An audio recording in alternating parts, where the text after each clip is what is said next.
So let's talk about the traditional trend followers versus the quants here. So shout out to Scott Phillips on Twitter because he wrote about this, and I think this is a really great point where he said in the last year, cocoa's prices when he wrote this in April, so 2 weeks ago, he said cocoa's price is up 4x on the year.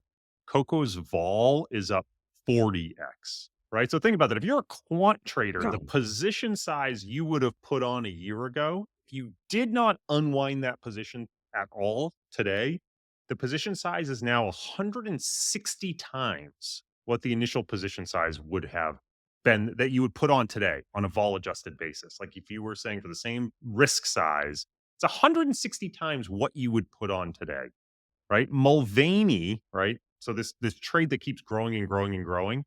Scott sort of backed out Mulvaney's position size if you assume that most of the profit in March came from cocoa, which he's an allocator to Mulvaney, and he said the majority of it looks like it came from cocoa. He said that their position went up $109 million for the month. Basically means that the entire notional value of Mulvaney's fund right now is in cocoa. That position size has gotten so big, and they hold more than 10% of the daily volume of cocoa. Like their ability to exit this trade is very limited. There's a significant amount of slippage that would happen if they tried to liquidate. So again, like you have great win.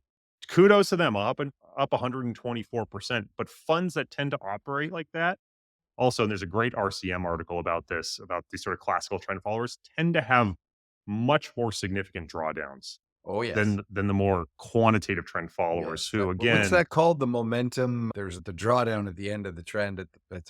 yeah, Mulvaney, EMC, Dunn, Chesapeake, all great trend followers, Mhm. all except for actually Chesapeake, I think their max drawdown is around 30. The rest drawdowns between 50 and 60%.